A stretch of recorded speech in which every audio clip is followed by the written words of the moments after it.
All right, we are live.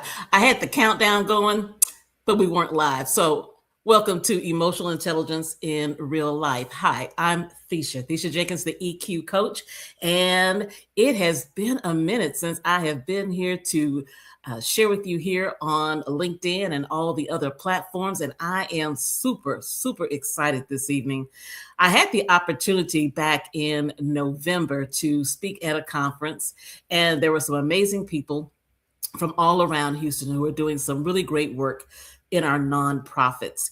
And I had an opportunity to meet a young professional who is a psychotherapist. And we met and we had a conversation. And I said, you know what? We have got to continue this conversation and continue this conversation in a public forum.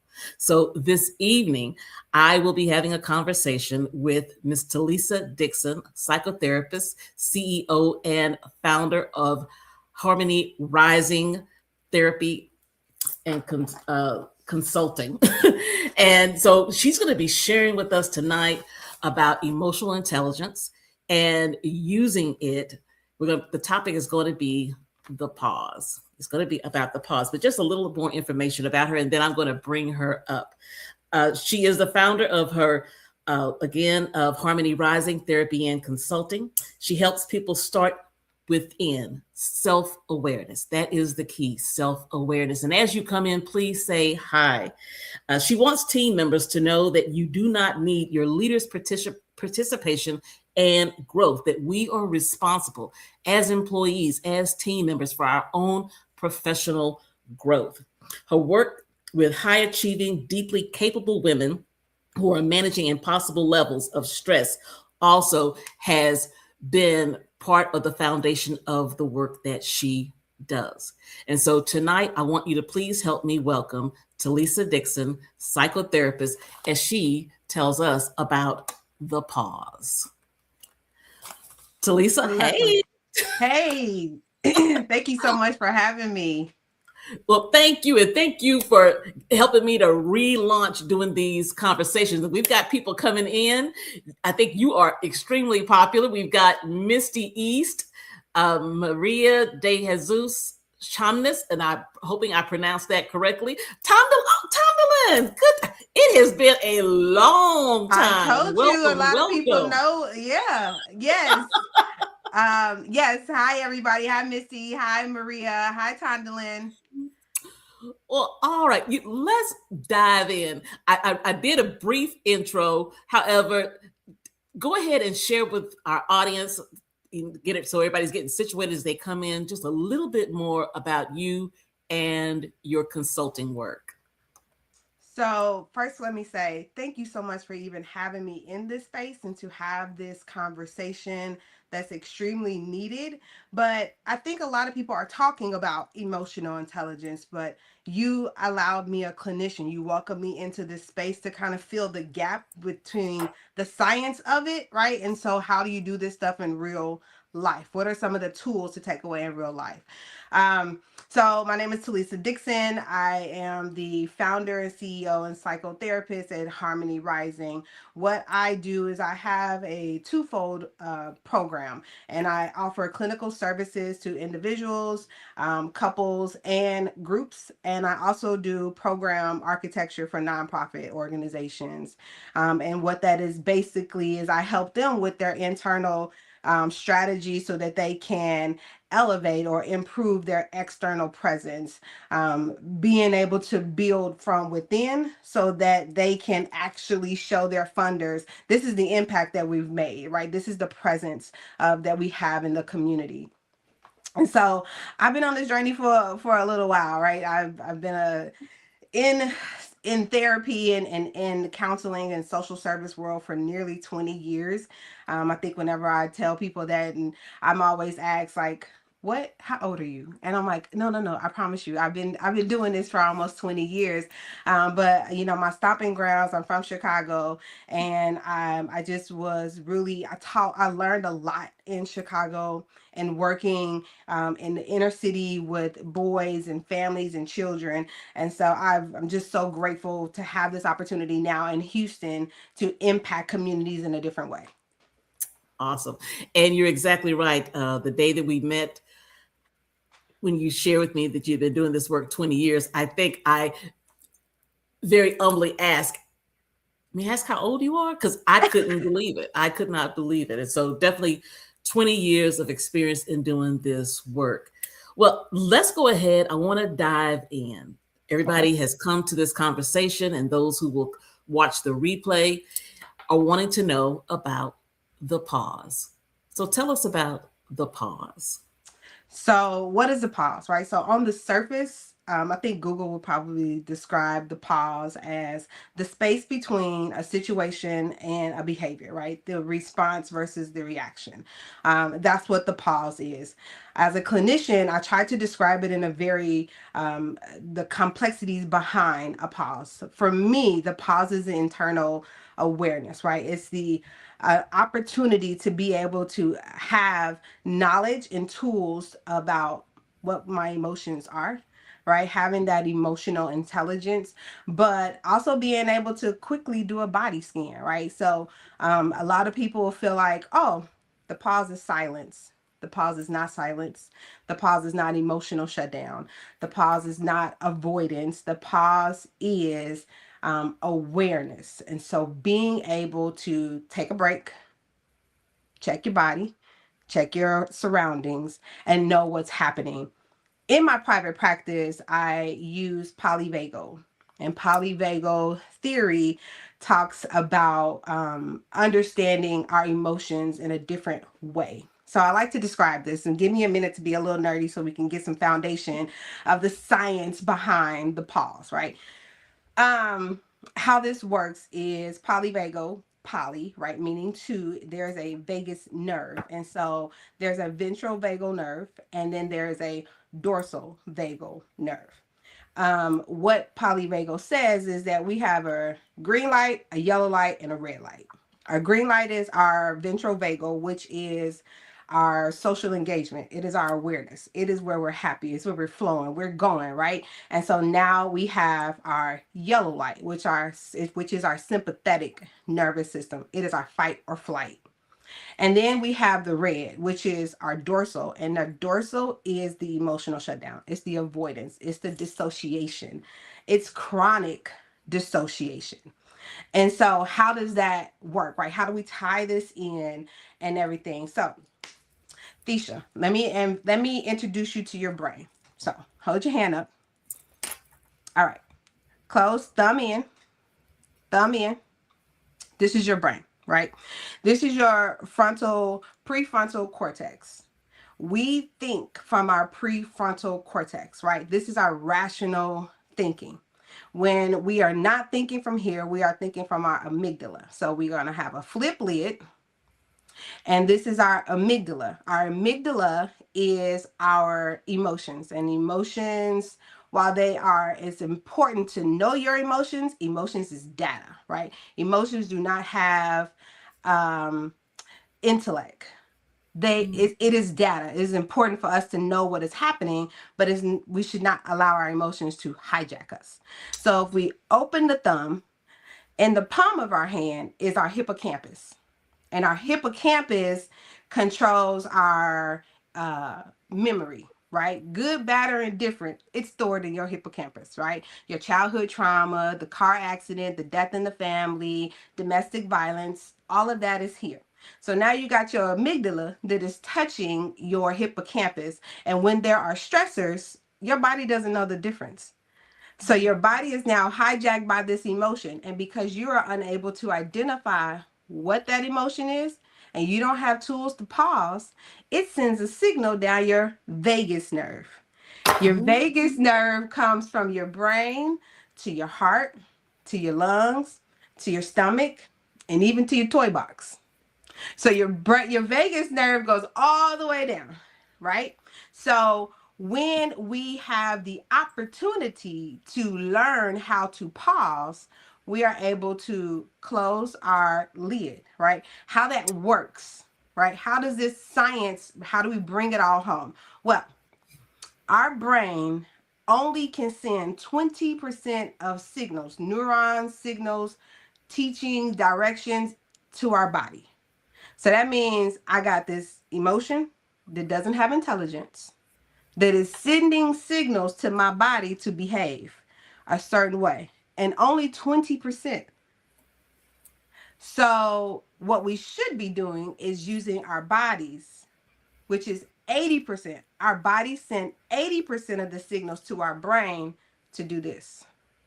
So, when we are able to slow down, pause, check ourselves, have an awareness, do something, then we are sending the signal back up, and they call it body up. So, we're sending the signal up, we're closing our lid, and we're having rational thinking.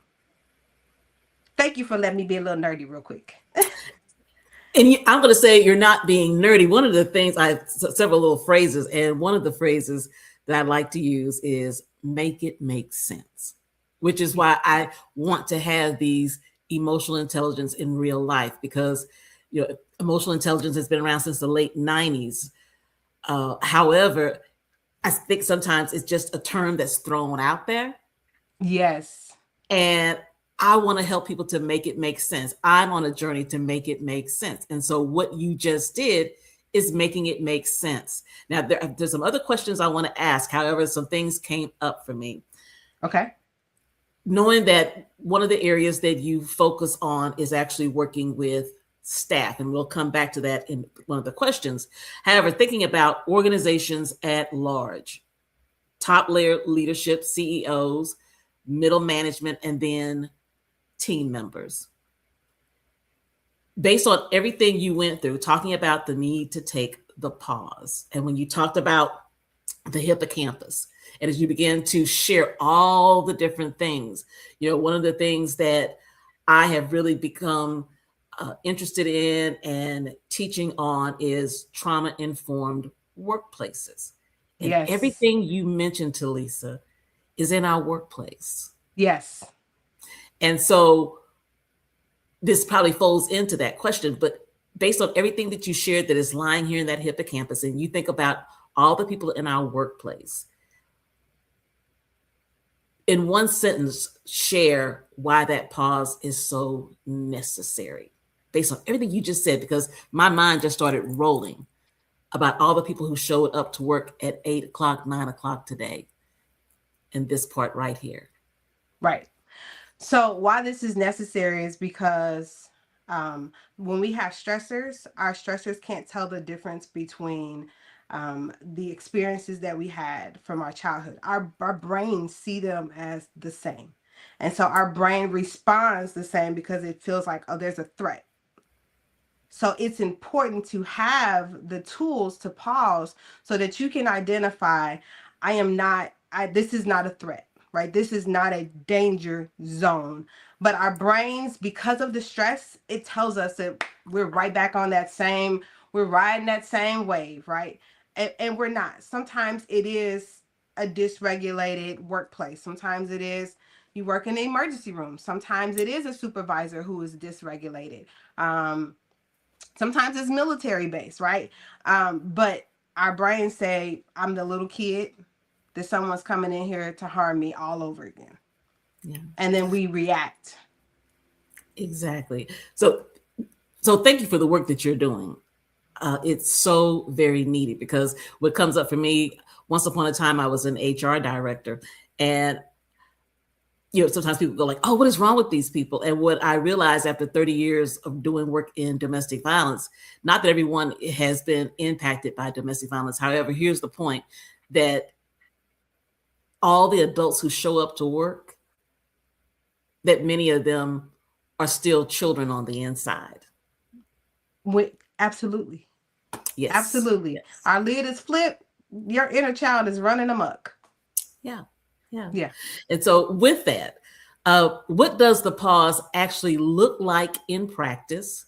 Mm-hmm. And what are some of the tools someone can use in the middle of a tense meeting or difficult conversation? So what does the pause look like in practice? In my private practice, again, I focus on the internal versus the external, right? Strategies, and to be able to identify what's happening here, right? That awareness, and then be able to identify, where am I? So I think there's ways to look at this, and so you have to be aware of your surroundings. And some people may say you have to learn how to code switch. When I'm at home, I am my authentic self. When I am having an intense situation with my spouse, with my children, with my family, I can respond differently, right? I want to stay online. I want my brain to stay regulated. So therefore, I want to figure out tools to help me at home to stay regulated, right? Conversations are going to flow a little differently. I may feel safe enough to share an emotion, but when I am at work, the situations are different, right? So I need to be able to do a quick scan. I need to have the tools to do the scan. So I'm going to do a body scan. You know, am I having tension in my throat, right? I'm in this meeting, I'm in the middle of something. Do I have tension in my throat? Am I clenching my hands, right? Do I have goosebumps, right? Is my heart beating faster? Is my breathing becoming shallow? For my best friend, love her to pieces, she says the top of her ears are feel like they're on fire when she's like triggered, right? And so there's an awareness that needs to happen. And then you need to check your surroundings. Where am I? Am I at church? Am I at work? Am I at school? Am I at home? Who's talking to me? Right? You need to be able to have that quick awareness. And then how do you respond? There's a way that you can react or you can respond. Now, when I was younger, I wasn't privy to emotional intelligence. And so there was a reaction that happened from Talisa often. But I've grown and I've learned and I've matured and I've learned how to respond. I've talked to a lot of individuals and they say, "Are you trying to teach me how to shrink?" And I said, "Absolutely not. We're not shrinking at work. We are learning how to feel empowered by controlling ourselves," right? Because when I was younger, I felt like I needed to match your energy or shrink. But reality is when we match the energy, energy is not lost, it's only transferred. So now I get to take that energy home and I get to cook my husband his dinner with that same energy, or prepare my children's food with that same energy I picked up from a dysregulated supervisor. So learning how to have, okay, what's happening now? And then you can say, "Give me 1 second. I need to run to the restroom," right? And then I really advise people take the scenic route. If the bathroom is right outside the office door, you got to use the restroom on the other side of the building, right? You need to take the stairs on the way to the other bathroom. You need to go outside and do one lap around the building and then come in and use the restroom and come back, because that also is able to the body up. I am regulating my mind, bringing this back down with my body. When we're so dysregulated, you're not going to think yourself into a happy space. You Exactly. just you just not. I tell people you can't fix your mind with your broken mind. You're not going to do that. What you should be doing is pausing, going outside, going to your office. If you have the tools, you can have smart tools on your desk, right? I have a Nido, and I have weighted balls, and it's stuff that you can have on your desk, or you can walk outside. Take some deep breaths. 10 deep breaths, you'd be surprised what 10 deep breaths, intentional deep breaths, can do to reset your frontal lobe, get back online. Okay, so much. And I shared with you earlier, 30 minutes is never really enough. So, when we had our private conversation, we talked about the importance of reflection. And so, as I hear you talk about the pause, it's an opportunity to reflect. Mm-hmm. However, I remember saying that sometimes it seems like reflecting is a luxury. Yes. And that so many times we don't take the time to reflect. And everything that you just shared, the reality though is that when we react, it's usually within a second like that. Mm-hmm. As I'm listening to you talk, and even though I practice some of this, as I hear you talk it out, it's like, where am I? What am I feeling? And so is it possible then that sometimes people resist the pause? I think resistance of the pause is a lack of knowledge on what to do in the pause, right? So if I don't have the tools to know what to do, to even know how I'm feeling, I'm not going to lean into it. I think my pastor preached last year, and he said we are in a time where we have to learn how to learn new tools and sharpen those tools. Because if we don't sharpen those tools, when it's a crisis, when it's time for a battle, we will lean on the tool that we've mastered. And if the tool that we've mastered is emotional shutdown, well, yes, you're not going to lean into the pause. You're going to shut down, because shutting down has been your survival tactic. It has worked. And there's no shame around it. It has worked. It's got you to who you are today. A lot of high achievers shut down. They have dealt with divorce. They have dealt with deaths in their family. They have dealt with a lot of stuff, but they haven't given themselves permission to feel. They shut down so they can check the box on the next task or the next accomplishment. And those accomplishments, people only see the accomplishments. They don't see this person is anxious because of X. Wow. You just said something, and I somewhere on this bookshelf, there's a book called Permission to Feel. And it's about emotional intelligence. I'll turn around here in a minute to see if I can find it. Before I move on to the third question, I want to acknowledge people who are engaging in this conversation with us. And so Misty East, that sounds so familiar. At times, I definitely make a decision to resist the pause. Yes. And Misty, if you don't mind sharing in the comments, what comes up for you when you're resisting the pause? When you're resisting the pause, what comes up for you? And while you're doing that, I'm going to go ahead and we're going to move on to our next question, which is so important. How do you teach someone to build the pause into their daily life before they need it in a crisis moment, before they get that amygdala hijack? Okay. I think so. In my practice, I started off working with children and families. So I worked at Mercy Home for Boys and Girls for nearly 13 years, and it was all about working with children. And so one of the things that they taught us was rituals and routines. Rituals and routines create predictability. Predictability looks like safety. Safety looks like habits. Habits are grounding, right? And so it's important for you to build rituals and routines in your daily, weekly, monthly activities to keep you grounded. If I'm in a crisis, reaching for a new tool is not the time to try to use it. I'm not building tools in the middle of a crisis. I am, again, leaning on the tools that I've already mastered. And so this is why I tell people therapy is so important, because you get to go to therapy, you get to really unpack some of that information that's kept you in a emotional shutdown, that's kept you from actually sharpening and learning new tools. So in order to be able to have that in the crisis, you need to build the rituals and routines. You need to also, in your rituals and routines, what brings you joy. You're not just doing stuff to do it, because then that's no longer fun, right? For me, what brings me joy is going to the gym. That's not for everybody.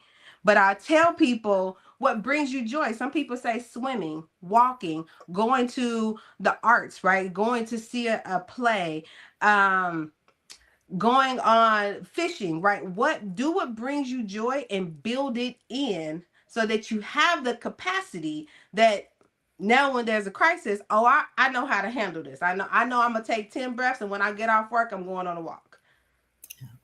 Yeah. Love it, love it. And that goes back again to that self-awareness, is knowing what brings you joy, right? Mm-hmm. And sometimes you need to know, because I know there are times in my life that I'm like, you know what, I'm just not myself. And then I start to realize, you know what, it's been a long time since and then whatever it is, fill in the blank. Right. We've got some great engagement going on here. Let's see. Hold on just a second. Let's see. Tandalin, can you list a few tools that we can select? So I think you may have, but go ahead and maybe repeat maybe 3 tools that they can select. Okay. So I would recommend a body scan, right? Put your feet on the floor. Actually, like check it. Look, feel your ankles, feel your feet, feel your knees, feel your thighs, feel your stomach. What's happening in your stomach? What's happening in your throat? What's happening in your chest? Do a body scan. Move your neck around. Where are you holding the tension? I would also recommend going on a walk. A walk is just, it feels good. There's so much science about creating neuroplasticities when we do physical activity. So I definitely recommend that. And if you are at work and there is a intense situation and you need to remove yourself and not match energy, go to the bathroom and take the scenic route. Love it. Love it. Thank you for that question, Tandon. And then I wanted to acknowledge Mr. Addison. This is my dear friend in West Africa, Ghana. We have had the opportunity to know each other for the last 7 years.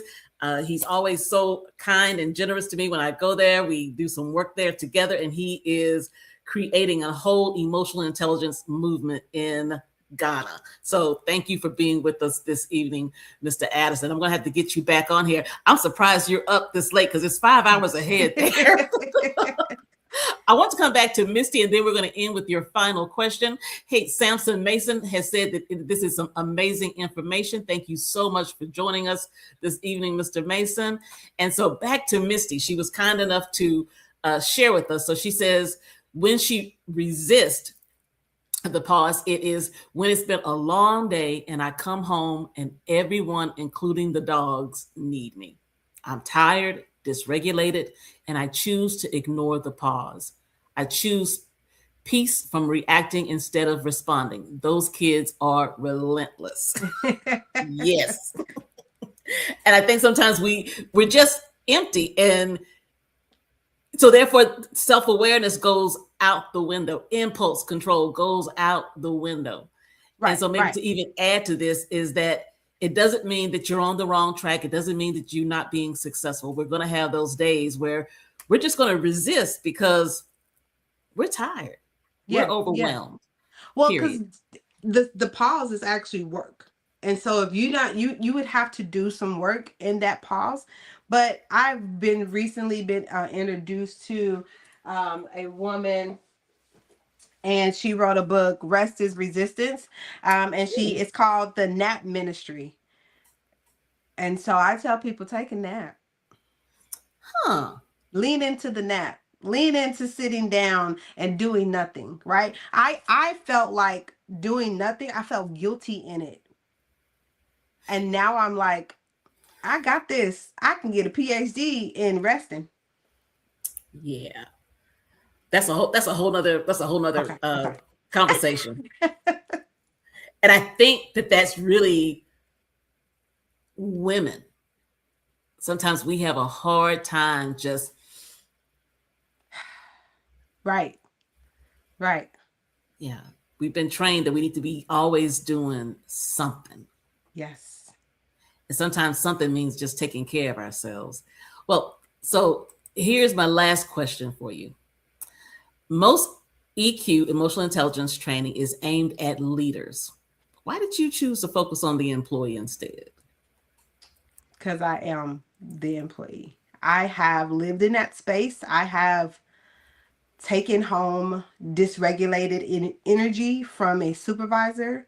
I have not been awarded the opportunity to share how I feel, right? And so I work with a lot of women who are also in that space where they are afraid to ignore their phone after they get off work because their supervisor is calling them, and if they don't answer the phone, and then they can be reprimanded the next day. Their supervisor has severe anxiety. And I said, there are work boundaries that can be put in place, but you need to learn how to regulate. You can give yourself permission to regulate outside of that dysregulated leader. All right, so I wanted to definitely focus on that middle management and that the employee, the staff, because emotional wellness is very important. But I would love to see this as a culture that's built into the culture of establishments and systems there, teaching people morality. I learned this, and so yeah, I really wanted to give back to that individual because I represent her. Awesome. Well, the 30 minutes goes by way too fast. I want to thank you for being willing to come out, and we're going to have to do this again. I know, looking at the comments, let's see, I want to go back. Miss Taylor says, I'm so glad that I joined. I needed this information. And I think just from the conversation we had that day, Talisa, it demonstrated that this is a conversation that needs to be had more and more, and especially Mm-hmm. in light of the world in which we're living in. That I Mm-hmm. think most people are living on the edge for so many reasons.